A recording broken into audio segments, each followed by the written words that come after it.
Hi, good evening, everybody. My name is Kanika Vig, and I take pleasure in, introducing the guest of honor for the day, today's conversation. And I would like to congratulate foremost the student organization Democrats under the aegis of Division of Student Welfare, Lovely Professional University. These guys, they are presenting this lovely e-legal festival edition, and our guest today, Dr. ARPIT CHATURVEDI, is here for the 8th episode of the seminar session for this festival. A very welcome to you, ARPIT. This is really great that we have you here with us today. Thank you so much, Kanika. Just a small correction there. It's not a doctor. Okay. So I'm just Mr. That's okay. All right, Mr. ARPIT CHATURVEDI. Well, I would like everybody to know our guest of the day. So Mr. CHATURVEDI is the director of the Global Policy, Diplomacy and Sustainability Fellowship. He is the CEO of Global Insights, Global Policy Insights, a centrist think and learn based company in India and USA and the United Kingdom. So you guys would be really fascinated to know that ARPIT is also the author of the book Our Egalitarian Universe and has served as the editor-in-chief of the Cornell Policy Review. He also serves as the senior expert editor of International Political Economy and Governance at the Defense and Intelligence Journal of Norway. So we today have someone who's learned, who's experienced, and who comes with a lot of stories for all of us. And the discussion that we will be taking forward from this moment onwards would be on global policy on sustainability. So ARPIT, I welcome you once again, and it's an honor to be hosting and having this talk with you. And I'm really hoping that whosoever is watching us today will be benefiting from whatever words that we exchange here. Thank you, Kanika. Let's hope so. And thank you for the kind introduction. Perfect. Anytime. So, ARPIT, before we move forward, please tell us about yourself and your story. Well, sure. I mean, I try to keep it brief. I like talking about myself, so that could be a long-winded conversation. But long story short, I am heading this think tank called Global Policy Insights, and I've also founded another consulting firm called Envipol, and we are working on different things such as international strategic studies, governance, sustainable development. And we have a huge network of people who are working from across the world. We have just started a fellowship called the Global Policy, Diplomacy and Sustainability Fellowship, or the GPOTS Fellowship. And the idea over here is to produce research and produce enough of human capability to work on some of the most challenging things that humankind is facing, and things like climate change, things like our crisis in biodiversity, or things like the looming threat of the ever looming threat of war. And those are the kind of things that we are looking at from a human sustainability perspective. And I think the rest of that you have kindly brought to the audience's knowledge. So yeah. What I'm up to. Have been a very interesting journey so far, and you must have been learning a lot. And of course, there must be a lot of stories involved. So, given the current situation, we all know that times are changing, the world is changing for the better, for the worse. But I would like to know the ground realities at which you are working right now. What are the challenges that you are facing? Given we are in this COVID era now, and things have seen a massive turnaround. So what is it that you have been experiencing in your work so far? I mean, what we are experiencing in our work so far is we work with a lot of civil society organizations, private sector firms, and we even consult various government officials.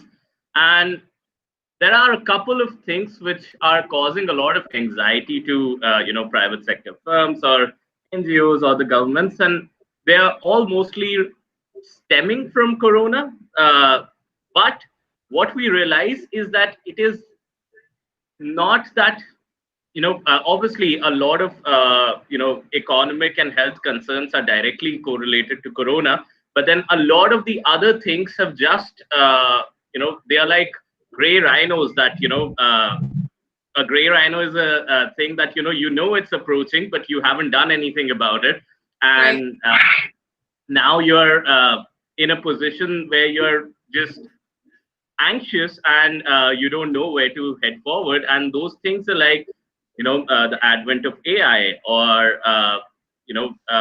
things such as the rise of China, or the power disbalance that it creates, or issues around the economic security and health of the people.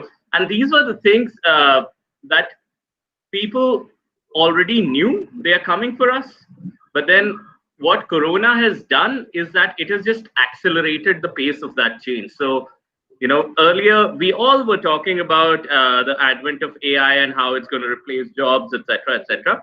With COVID, you already see that people who were able to work online, like you and myself, we still have our jobs are minimally impacted if you compare it to those who were working in factories, or who were working in the service industry, where you had to be physically present.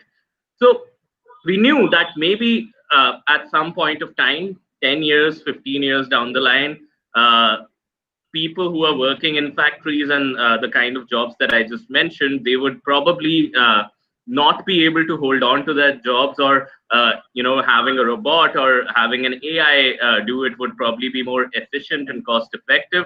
But then we didn't know that the time horizon which we were thinking would be 10 years or 20 years, whatever, has shrunk so much because of the COVID crisis. So a lot of discussion these days is obviously about uh, how Corona is shaping the world, but there are also silver linings. For example, now I always tell this that if you look at the rivers in India, or if you look at just the air quality, uh, because of during the COVID period, we saw a substantial improvement in all of these things. Like if you look at the water quality at Ganga and Yamuna, the rivers on which almost one third, if not more, of the population of the country depends, uh, they are clean for the first time in decades, and the government has spent thousands and thousands of crores of rupees over decades, and they were not able to bring it to this level. The only the only fear is, or the only thing is, that people should not think that okay, this has happened because of Corona and it's going to go back again to the same way. The rivers are going to be polluted again, and air quality is going to go down again, and we cannot do anything like that. As they say, another very famous journalist, who's again from Punjab, Shekhar Gupta, he says very often, and I'm sure it's not originally his aphorism, uh, that never let a crisis go waste. And Right. we are in a crisis. Let's, we, it is also an opportunity to think how we can, just qualitatively change the way that we were operating as humankind. And I think a lot of discussions these days are around, these issues. Right. So what I'm curious about here is that where does global policy, where does your firm step in? What exactly is it that you people do? Sure. So, let me just tell you a little bit about my organization and where it all started from. That will give you a good idea. So, before going for my master's in public administration at Cornell, I was working for this member of parliament, Ms. Kalvakuntla Kavita from Telangana. Okay. And at that point of time, she was a great mentor, and with a lot of conversations with her, I realized that there is a lot of potential for uh, people who are not directly in the government, like myself, to contribute and enhance the capacity of the government. Like I was also just before that working with the National Commission for Scheduled Castes, and I was coming from a private sector background. And over there, when I went there, I was able to add a lot of value because of the things that I'd learned in my business school and working in a private sector consulting firm. And what I realized is that there is so much disconnect between the private sector, the government, and the academia, that all three are not able to work together. And that's the reason why a lot of things they either happen at uh, obnoxious costs, or we are not able to do a lot of things ourselves. So unlike in the US, where if the government wants some research done, they would outsource us to a university, and university would also partner up with the private sector to bring in the funds, and all of these three systems would work together to produce a lot of cutting edge research and cutting edge ideas at a much lower cost than what we are doing right now. What we do is that we either, if you look at companies in India, they would do their in-house research, or they would hire a research firm, and then if the government wants to do it, then they'll get in touch with a KPMG or a consulting firm who really specialize in audits and things like that. But then even public policy, since there's nobody else, they are the ones who are doing all of those things. So not just KPMG, but then a lot of these audit firms. So what we thought that we need a substantial pool of people, a pool of talent, and an institution which can really bring all of these different sectors together: the government, the academia, the private sector, and focus on coming up with policy research which benefits all these three sectors, and takes the best of all of these three sectors and connect them together. So that was originally the idea. Now, when I went for my master's at Cornell, what I realized was, and I'm also a history student, right? So what I realized was that when you look at the rise of China, and when you look at the balance of power shifting, you realize that every 100 years, and in fact in history, there is this thing called the mid-century crisis. It's not always mid-century, but then what you see is that the world is also, the global system is a system, and systems are based on some fundamental rules. The thing with human beings is that the world changes, but then we are not able to update our mental models. That's why we are not able to change the rules of the system, and that's why the system stagnates, and there's a crumbling of the world order. And it's not something new. It keeps happening. It has happened throughout history. And what we are seeing is that that sort of a thing would probably happen 20 years down the line, 30 years down the line.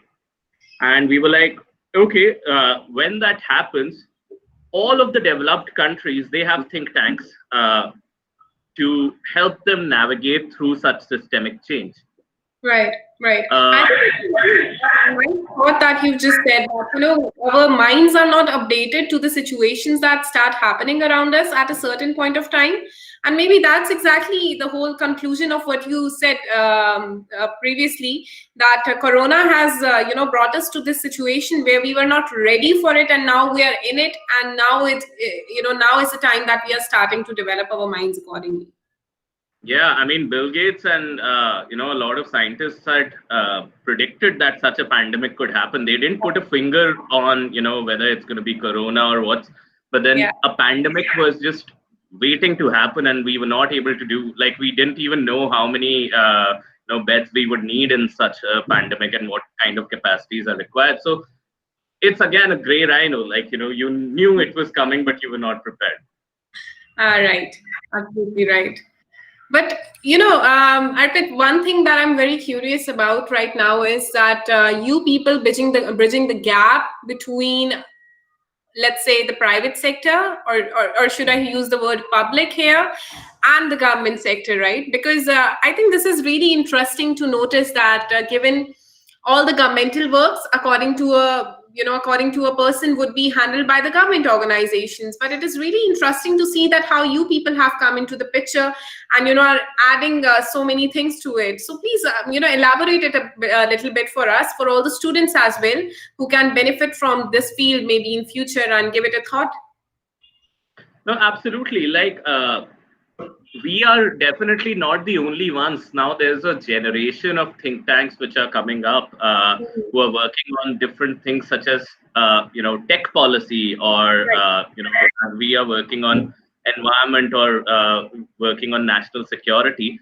and a lot of them are working with state governments or with ministers or with private sector organizations to kind of Mhm. think of certain issues which are really fundamental. So, for example, how will skill development take place in India? We don't know.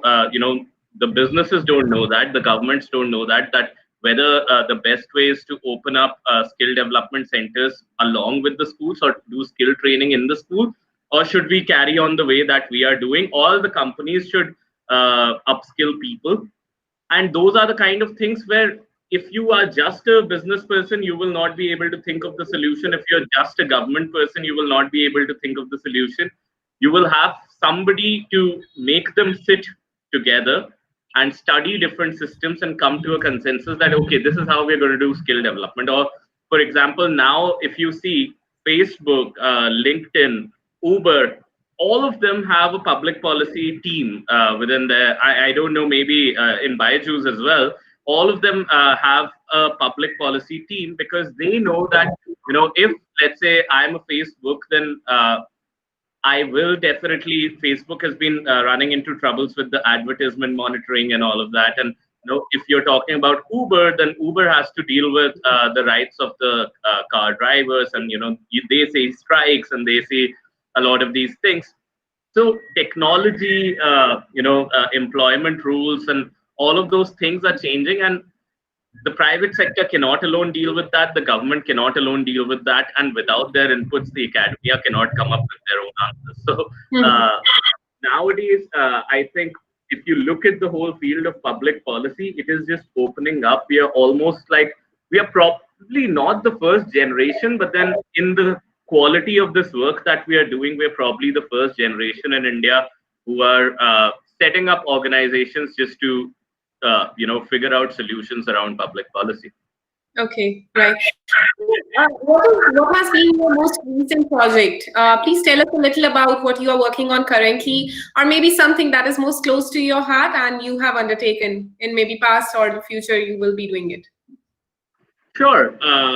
One thing that is really close to my heart right now these days, it's the GPOTS Fellowship, because this is a place where we are getting uh, emerging leaders from all across the world to come Okay. together and think about how climate change, diplomacy, and public policy they work together. And we are essentially creating a network of 30 people at a time, and they are being mentored by mentors who range from the Assistant Secretary General of the United Nations to the CEO of the Munich Security Conference to ex-ministers from various countries. And what they are essentially working on is to create a network of people who would be working on interesting projects at the intersection of these three things: public policy, diplomacy, and sustainability. So they go through these workshops, they go through mentorship sessions, they would solve case studies together. And eventually, they are writing a capstone project, which is a project that they would take up to impact public policy, diplomacy, sustainability in their own countries. So I think that's really exciting, and that is something that we are working on right now. Another Okay. thing that we were working on was it was with a private sector firm, big automobile producers in India, on figuring out what is, as I just mentioned, what are the various policies available for skill development and education of the underprivileged children in the future. So those are, the kind of projects that are very close to my heart, and I think those are the ones that will really have a, impact to change things in their own way. Mhm.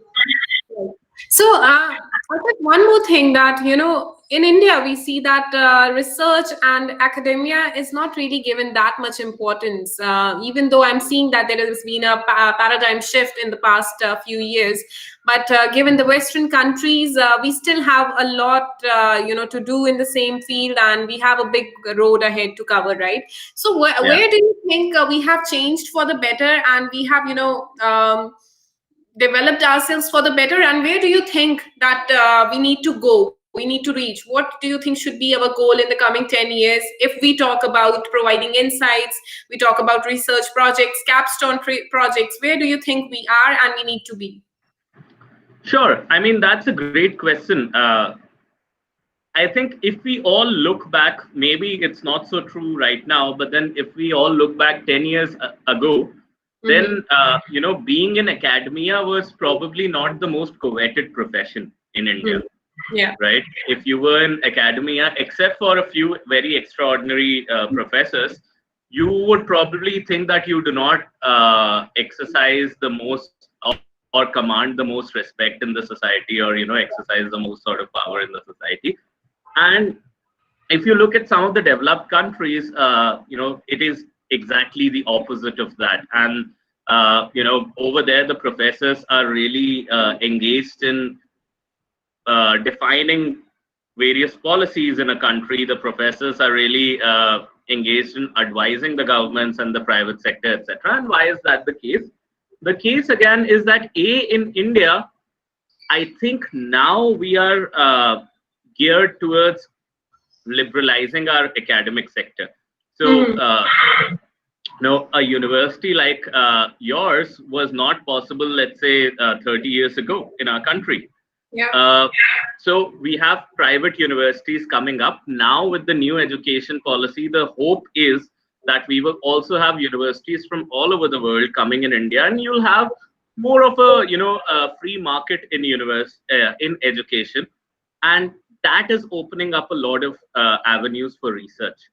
The other thing what we have realized is that when you're an underdeveloped country, you can grow by simply copying things from other countries, for just putting it as plainly as possible, that you don't have to do so much research, you just copy and paste and you're there. But then when the top country is here and you're also not far behind, then how much can you grow by just copy pasting from somebody else, right? Creativity becomes really important. So you have to do your original research, and that becomes the backbone of your growth. Now, one thing that is still problematic is that a lot of times we turn into a very inward looking country, because when I say that we need original research, a lot of people, and you'll see still a lot of academicians saying that, okay, don't look at what the US is doing, don't look at what China is doing, just focus on yourself. That is a problematic mental model, because you have to do original work does not mean that you will not learn and adapt from other models at all. You need to be a comparativist. You need to be able to compare that, okay, this is what US is doing. Maybe, we should combine it with something that we are doing, adapt it to our own model, create something new and better. So you have to compare and think about the context that you're operating in, and then move forward. So while I say we cannot copy paste, and that is a good thing, it does not also mean that we should be completely inward looking. Right. So, you can always learning, right? Yeah, and that's why liberalization is helpful over there. Right. So now I think that generally there is a it may not be at the top of everybody's mind, but then in their hearts of hearts, everyone understands that the way to go forward is through solid research and the solid partnership and exposure. Right. This conversation has taken a very interesting turn over here, from climate change to sustainability to policies, and now we are talking about education here and research. There's one thing that being this, if I were to look back, and that's just 2 months back when I was a student as well, doing my own capstone research, there were a lot of questions inside my head, right?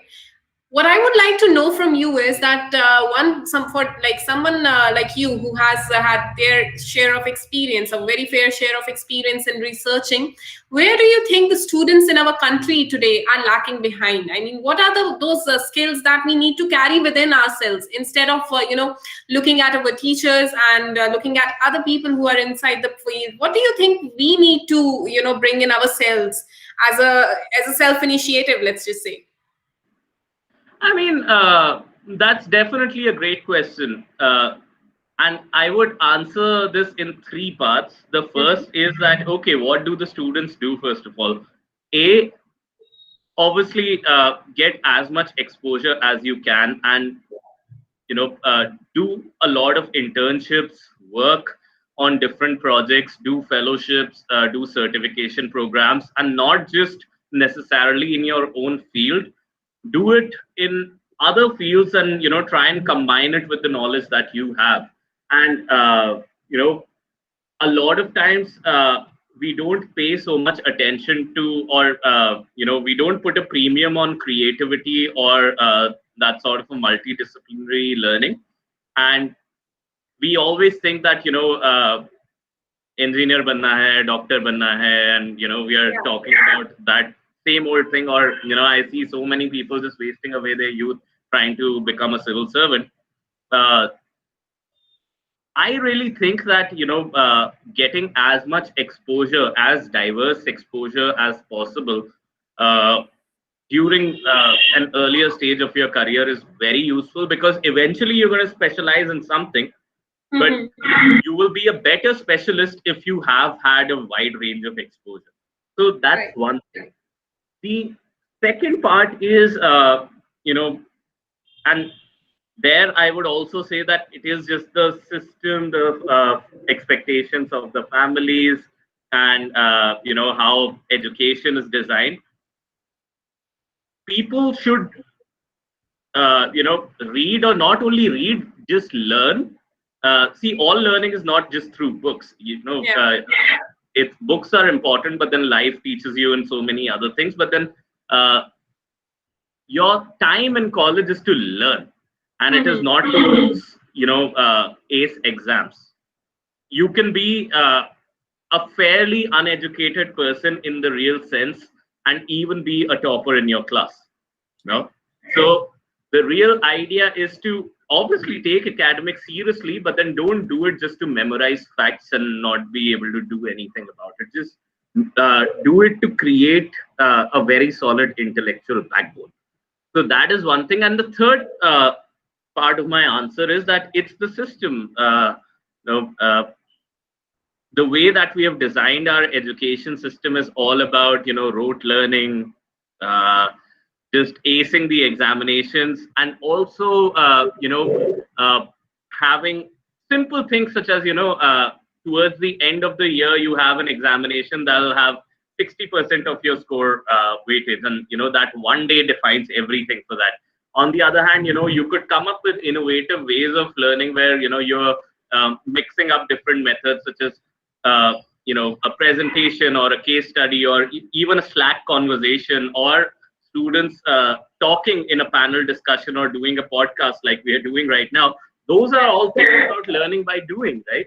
So those are the kind of methods that it's high time that we should adopt them right now. Like, I still remember, and I know that even in the best of the MBA programs today, your marketing exam, you obviously have some presentations, etc., but your final exam in marketing is basically questions and answers. It's a question paper, and you need to write down the answers.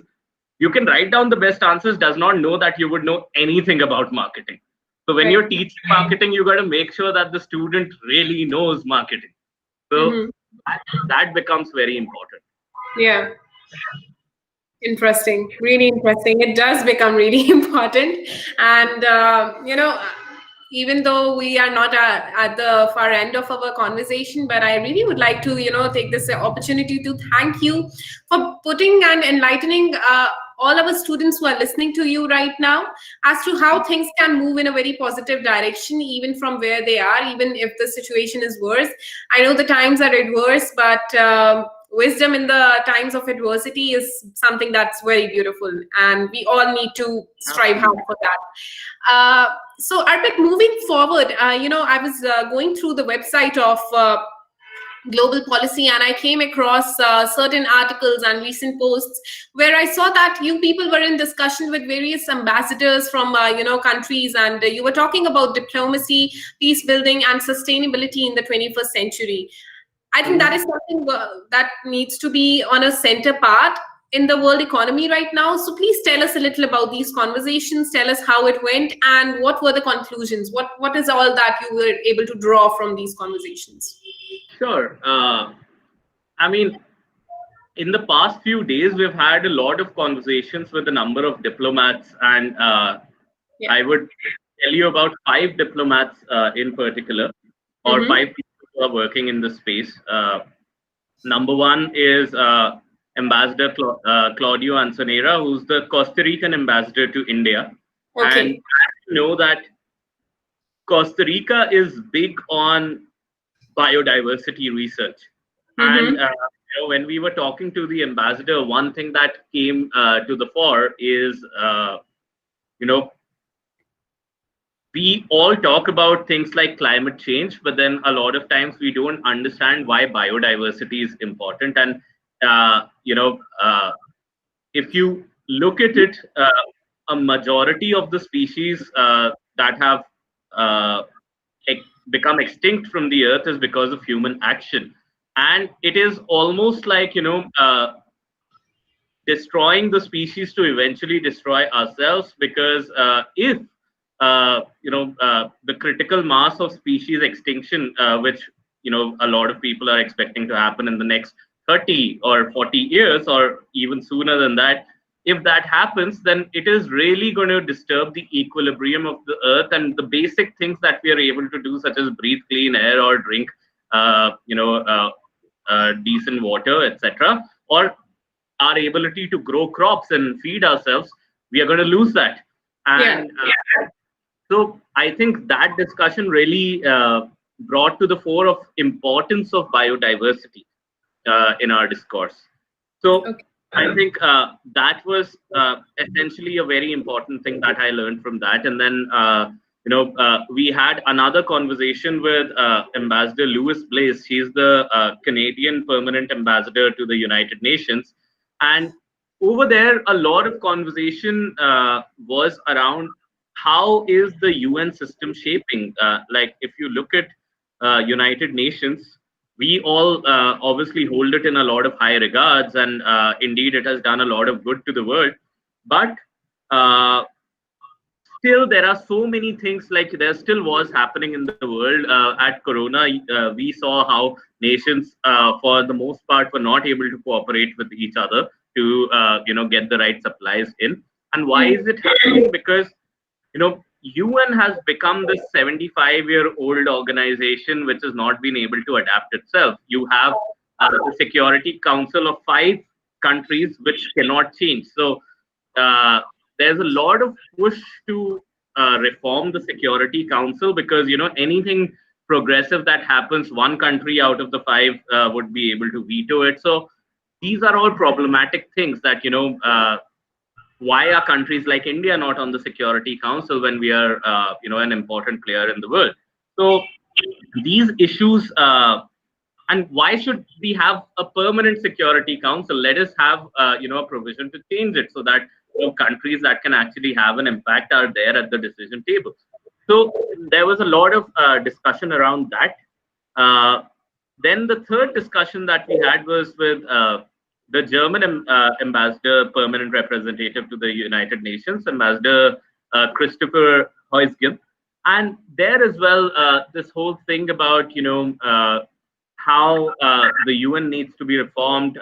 That was, a core area. And then a lot of discussion was centered around the role of India in helping the world become a more peaceful and a more coordinated place. So, we have a huge role to play in providing talent, especially in IT or in the service sector industry, to the world. And we have a lot to offer to the world if we are able to build those trade relations with EU, with the United States, with Canada, and things like that. So a lot of the discussion was about how India is just a very important player on the global geopolitical scene. Uh, so that was that. And then yesterday, we were in talks with the CEO of the Munich Security Conference, Benedict Franke, and we were talking about things such as, a lot of people are talking about AI as the big policy challenge. And he brought in some very important things to the fore, such as quantum computing. And if, let's say, a rogue nation, let's say a North Korea is able to develop a quantum computer, you don't know what's going to happen in the world. They might be able to drain out all of the wealth which is there in the banks, and just create so much chaos. Like AI is gonna look cute in front of quantum computing. So those were the kind of things that we were talking about. And then lastly, a very accomplished ex-Indian ambassador, Ambassador Ashok Sajjanhar, and he was talking about, why did we not join RCEP, this trade deal that we were having with 15 different countries, including China, Japan, Australia, New Zealand, and what was the reason why we were not able to have that, and the whole tension between India and China at the Galwan Valley and all of that, and what underpins that. So we've been having those discussions with the ambassadors, and for us, they have been extremely enlightening. We are also having we are hosting a panel discussion with our fellows and the UN Habitat on building back our urban infrastructure in cities across the world. So these discussions have been really, good and informative in terms of shaping our research agenda and our research thinking. So, and a lot of people attend this. So I just hope that, different people build knowledge in their own way, and they're able to, learn something valuable out of it. Right.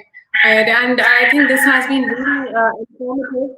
But I would like all the students who are watching this conversation right now, the links to all these conversations, I think they're lying on the Global Policy Insights website, right? Official website. So I think Yes. it's a great chance for all of us to visit these links and learn more about these things, because these simple things that we talk about in these small conversations that we have on our podcasts, they would go ahead and be framing the future of our countries globally. So this is something very important, and I personally feel that being a student right now, having the option and opportunity to study and learn and grab as much as you can before you really step inside the world, this is something that we all need to focus upon as students, and that too in a developing nations, just like Arpit mentioned, and give more wings to our creativity and innovation. So Arpit, time is a constraint, but we would really appreciate if you could give the students of LPU a very simple, heartfelt message from something that you had like to see, the generations coming forward to do and to take initiative for. Right. That's something worth thinking about. And I think what's really important over there, Kanika, is that especially in India, we need two, three very important things to look forward to. Number one is cooperation amongst the people.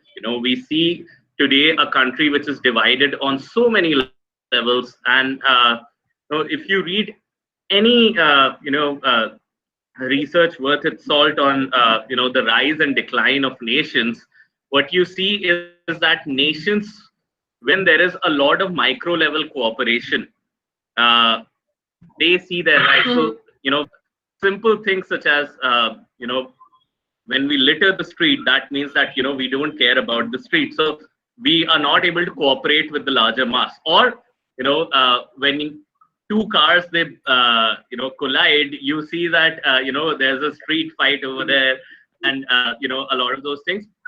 That is a symptom that shows that imagine how many of instances in a day would take place in the whole country where micro level cooperation breaks down in a day. So we need to build systems such as, in the US, you have an insurance system. I've seen, car crashes, bumping into each other in the US, and there's no fight. People just exchange their insurance numbers. The insurance company takes care of it. So we need to build those systems to stop, Okay. that micro cooperation to break down. And secondly, we need to be very aware of climate change, and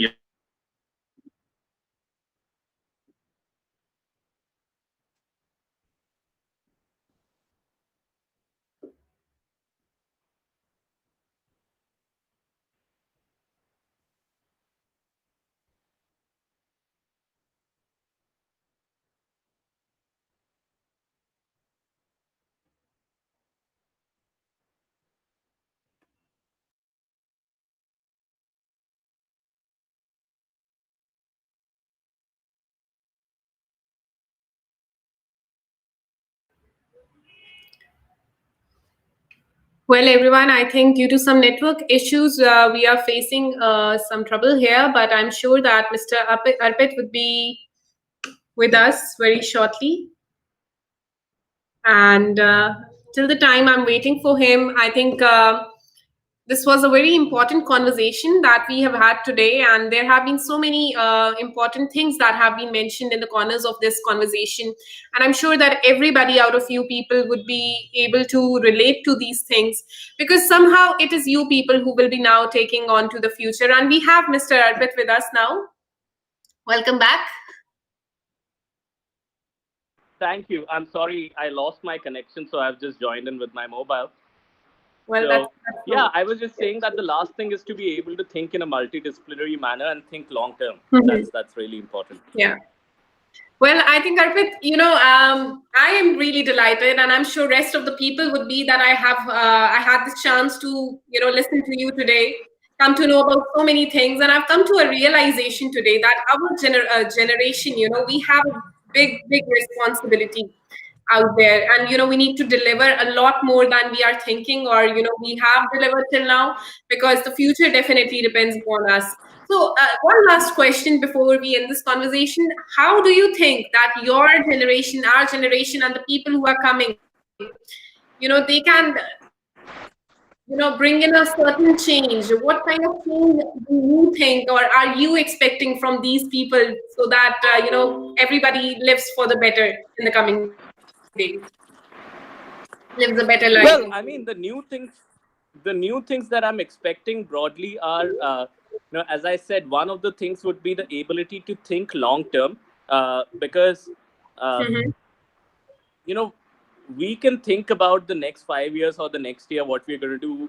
We should also think about the fact that right now we are we are a young country.